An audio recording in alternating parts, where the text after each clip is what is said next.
প্রশাসনের ভুল ভাঙাতে হবে, প্রশাসনের ধারণাকে পাল্টে দিতে হবে এবং পুরো বাংলাদেশকে জানান দিতে হবে যে সুন্নিরা খুব নরম ভাবে থাকে বলে তারা দুর্বল নয়।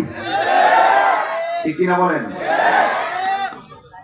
এখন থেকে কথা পরিষ্কার, আখাউড়া উপজেলা, ব্রাহ্মণবাড়িয়া উপজেলা, বাধা হবে যেখানে, লড়াই হবে সেখানে। পরিষ্কার? একমত? একমত? যারা কোরআন সুন্নাহর মাহফিলকে বাধা দেওয়ার জন্য প্রশাসনকে মিসগাইড করে, এরা হাকিকতে কোরআন সুন্নাহর দুশমন। কথা বলে ঠিক কিনা? এই দেশের ভিতরে আরেকটা প্রতি বিপ্লব ঘটাতে চেষ্টা করতেছে। এই জন্য সাবধান, যার যার মতাদর্শ পালন করেন, আপনারটা আপনি করেন। আমার কাজ আমি দাওয়াত দিব, বুঝে খাটলে আসেন, না হইলে কক্সবাজার যান। এটা ব্রাহ্মণবাড়িয়ার সুন্নিয়তের এলাকা, এই ব্রাহ্মণবাড়িয়া আল্লাহর ওলিদের এলাকা। এই জন্য এখানে কোনো অপশক্তির জায়গা হবে না। বাধা কাউকে দেই না, গায়ে পড়লে ছাড়বো না। ওকে, ইনশাআল্লাহ।